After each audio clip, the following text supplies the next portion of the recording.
it's Don here from the board. Thanks for coming along and checking out this video.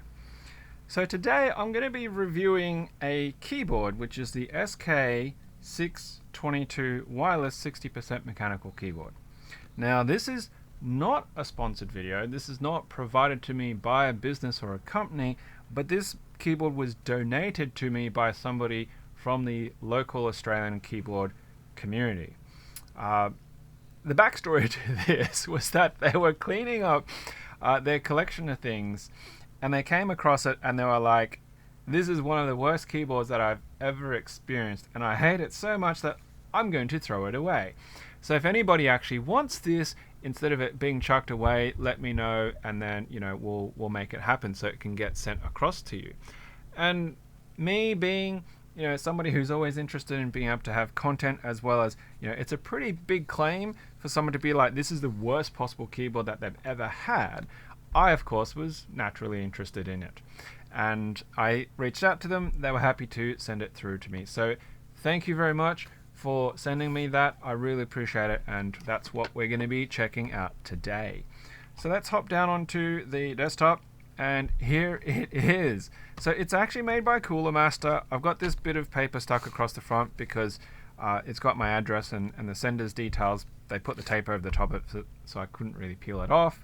This is a low profile keyboard, and you can see it has the low profile RGB blue switch.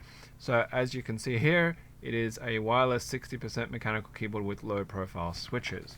Now on the back, there's a bit of the typical sort of blurb level detail, the tape reflections making my camera go crazy. But if you were to buy this commercially speaking, retail, you would get the keyboard, pouch, keycap puller, a quick start guide, and a Bluetooth setup. Now, I'm not going to bother with the Bluetooth aspect. I don't know actually if it's going to have a cable or not. I might need to run it on Bluetooth. Which then I might have to pause the video and go grab my daughter's tablet to see if that's going to work. But low profile switches, hybrid wireless. It says Type C connectivity or Bluetooth 4, so we're going to go with the Type C connectivity. Ergonomic upgrades, supports multiple OS and has RGB. Alright, I don't know what the condition of this board is actually, because obviously it's been sent to me at the grace of somebody who hated it, absolutely hated it, and yeah, I don't know how they looked after it or treated it, if they did or not. Okay, there we go. There's the box lid. Ugh.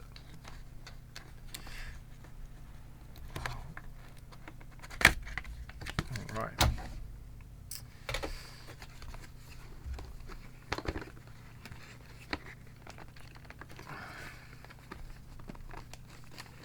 Is it stuck on this side from tape?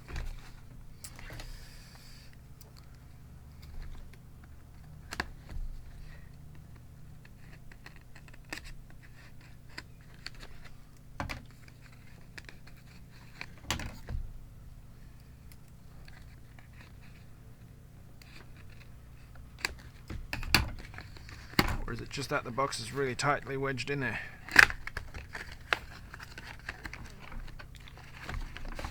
There we go. Okay, put that aside.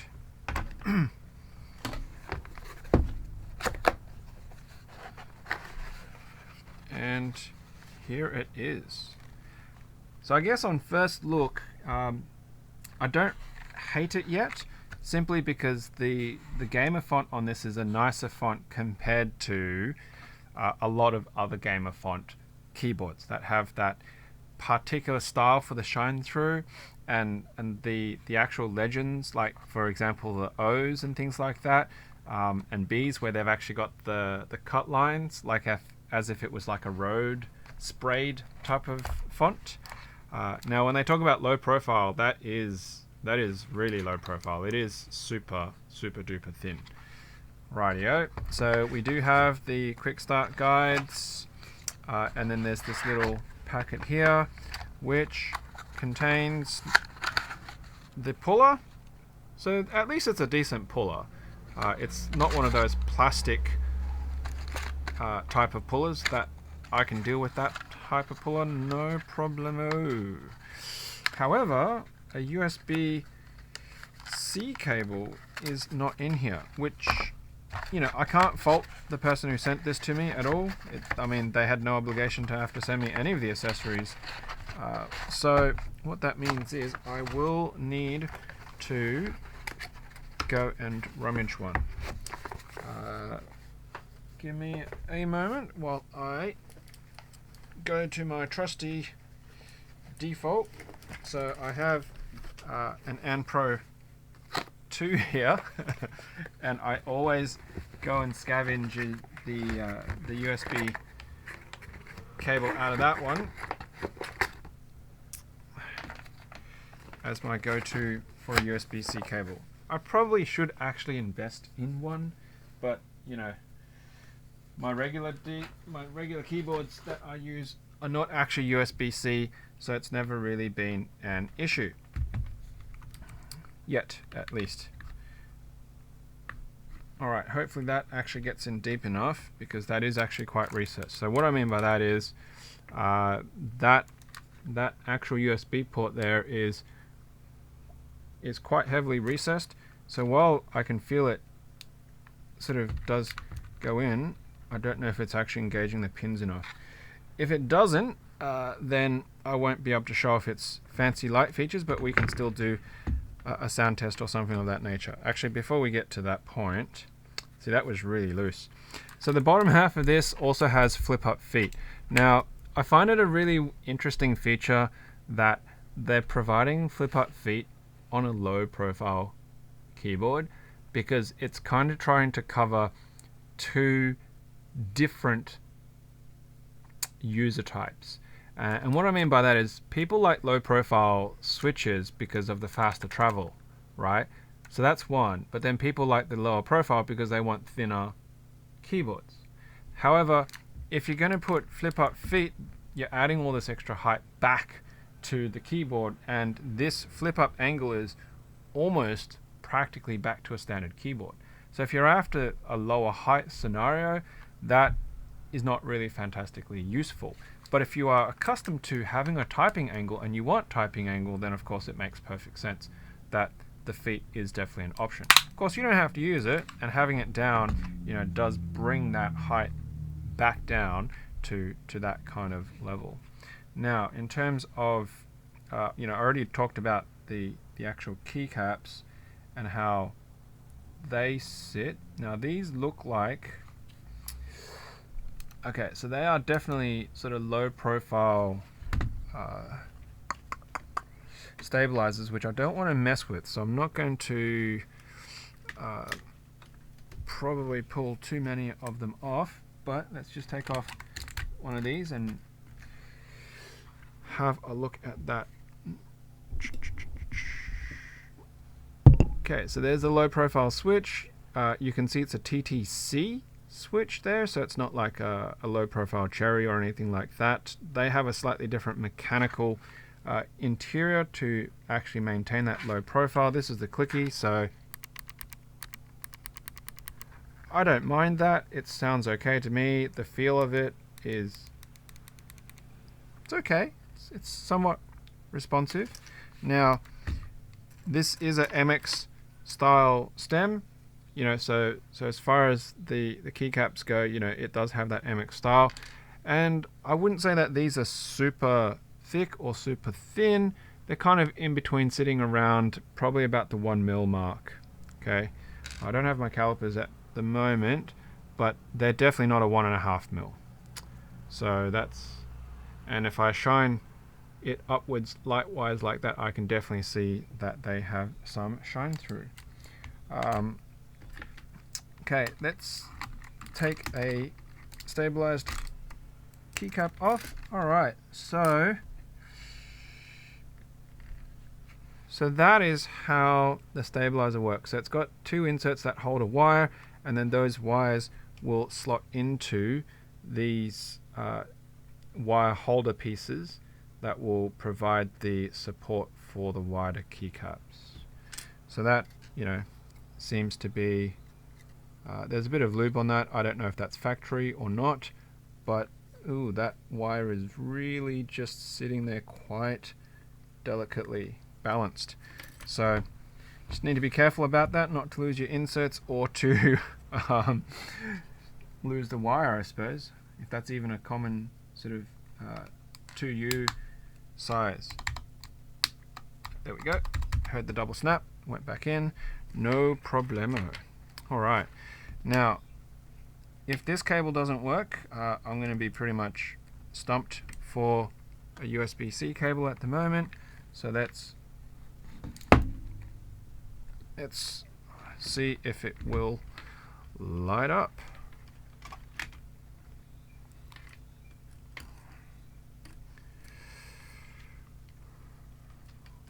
I think I might actually have a USB-C cable in one of those ones I need to clean and restore. Oh, there we go. So there's light going on there. It is caps lock. It's probably trying to charge. I probably should have a look at the quick reference guide on how to change over. Actually, does that? No. So looking at my desktop keyboard, it is not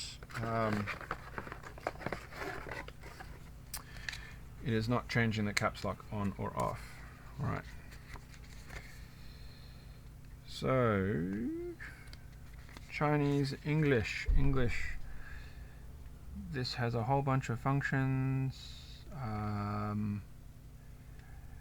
This is not really telling me. Function Z, X, and C will select the Bluetooth devices 1, 2, or 3. Function delete will switch between Windows and Mac.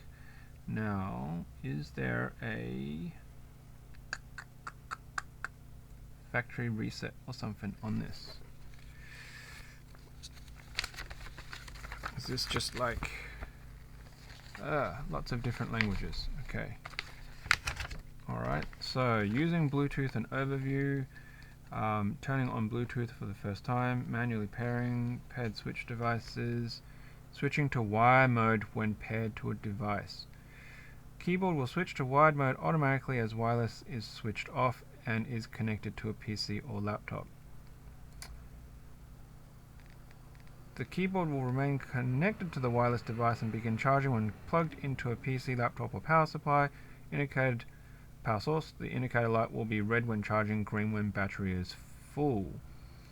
The keyboard will begin charging when plugged into a PC. Okay, so that was not really helpful. When holding function delete will light blue for Windows and white for Mac to indicate. So let's see. Function delete. You're not really telling me very much right now. Is there?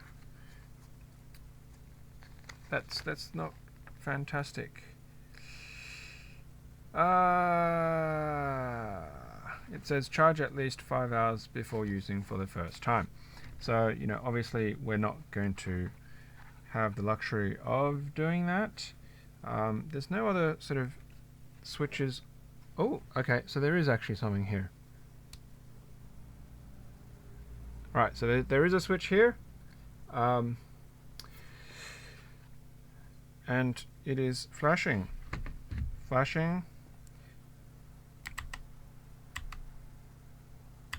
Is that maybe that was actually trying to pair. So I'm just going to open Notepad. Okay, so that was not doing anything. I'm just going to switch modes, and it's still not doing anything. Real interesting.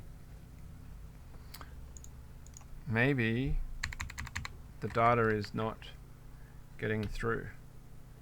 So I'm just going to unplug that, plug that back in. It's definitely getting power, but there's no recognition as a wired device.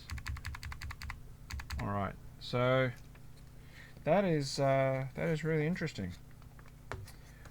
You know what? I'm not going to bother trying to connect it. I'm not going to bother trying to show the actual light features. We're just going to unplug it for now, and what I will do is I'm going to switch over to my reference microphone here, my little Behringer reference microphone, and we're just going to do a quick bit of typing so you can hear what it sounds like, and I can get a sense of how it feels to type on it, and then we can sort of make some comments around that. So what I'm going to do is cables everywhere. Right, so there's the microphone. Move that so it's not resting on the table. Position that at a decent position, and I'm going to switch microphone inputs.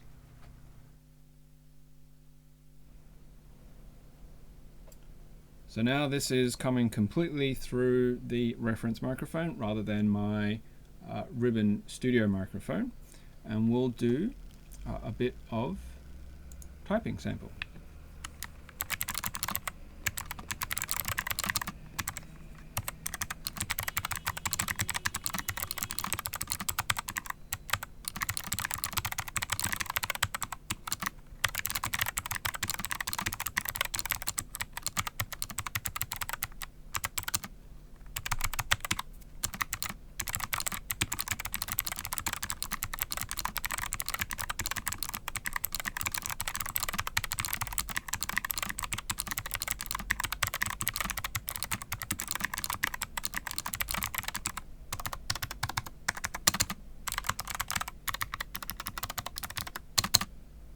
Okay.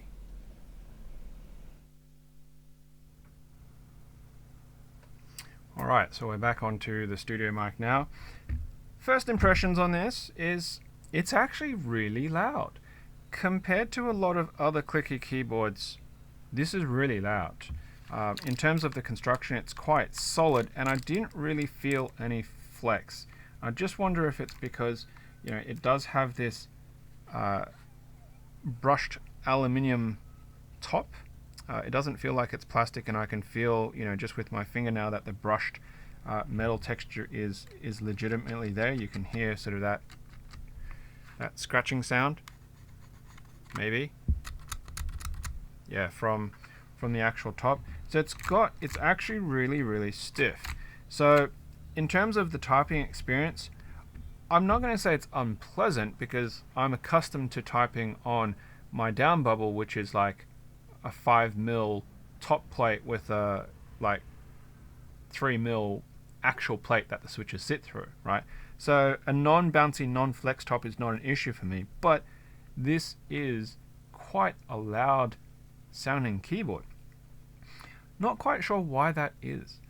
In terms of the feel of the actual switches, they are not very tactile. It is closer to like a box switch type of sensation in that it's a very short travel. So if you did try to introduce a tactile bump into that, you don't have a lot of distance to do it in. So it definitely has that linear characteristic and a click bar type of snap to it, compared to say like a click jacket type of switch, which is, you know, the original cherry blue type of clicky switch, right? For example, that's what I've got on my Philco Magis Touch, which is my daily driver at home for the moment. Overall, I can see why it might annoy people, and if you're going to use this, say, in an office environment, it probably would actually bug somebody who is sitting very close to you. In terms of feel, I don't mind it, but I can also see why some people might not enjoy it, because it is a very stiff experience, and it's just, you know, a noisy linear, if anything else, by that feel. Spring weight for these is actually quite moderate. I don't mind it at all. I type on box pinks, so they're a medium sort of weight spring, and this is a bit lighter than that. Overall, I don't mind it. I would probably give this a 6, maybe pushing towards a 7, but that's because my personal preferences and how I type and what I use is okay. Stuff that I kind of not a fan of on this is just going to be primarily the fact that the keycaps are really busy, right? Like, I know that they're there for a reason, because on a 60% keyboard, a lot of people want to have the reference marks and the secondary functions, you know. But for the fact that it's dual Mac and Windows boshed in on the keycaps like that Alt key, right? You know, the command plus the Alt. I don't understand why they needed to put both the command symbol and command. And then, of course, over here they've got Alt and Option and then Win key. Like, it just seems a little bit strange for me personally, and it makes it unnecessarily busy. The size of their subfonts, the sub-legends are also a little bit strange because, you know, P1, P2, P3 like is quite large, and then of course you've got like these symbols which they don't have to be that large. They're distractingly large. So, you know, for losing points, I would say it's just the legends and how they've chosen to set it up. Practically every key here has something as a function on it. I understand they're trying to feature pack it, but it's messy. It's really messy, it's really busy, and it takes away from that really simple, low profile, kind of clean aesthetic that it could potentially have. Now, of course, if you're going to replace one of these with a standard MX keycap, I don't know what that's going to do to it, so I'm just going to take off that side key and put on one of these. Yeah, it's alright. It works. Height-wise, it's not going to do too much for it with a DSA. You can see it does increase it slightly, but not by much. So, you know, if you did want to take these off and swap them, I don't think there should be too much of an issue for travel because the stems on the low profiles are shorter. It's just a matter of if there will be any actuation issues, which I can't confirm right now because my cable is not either getting the right amount of connection for data transfer, but power is obviously sufficiently connected. I kind of saw this on the IF, what was it, the 98 that I reviewed recently as well, the Keynovo one, because if it's not seated all the way in, the pin contacts probably aren't getting the right contacts to get the data signals going. So there you have it. There is the SK622. Would I use this at home? Sure. If I was, you know, looking for something that's small and I didn't have other 60% options, yeah.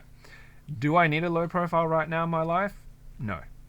I appreciate it for what it is, but yeah, there are better 60% out there in terms of feel and sound for me. I don't even know how much one of these retails for, but if you are interested in low profile and you don't mind a keyboard that has very little flex, or that's what you're after, then definitely have a look and consider this. Might need to potentially look at other switch options if the TTC blue clickies that they've got in here installed are not your thing. Alright, well, that's pretty much it. I hope you enjoyed a quick look at that. Please don't be too critical about the cleanliness and condition of this board. Obviously, the previous owner and user of this didn't think very much or care very much for it to feel the need to actually clean it before sending it to me. Obviously, it's my problem to deal with, to clean it up and whatnot, which I might do at some point in time. But it's a neat little board to have in as a reference board and part of the collection, of course. So there you have it. Thanks very much for checking out the video. You know, usual drill, like, subscribe, share, bell notifications, all that kind of stuff.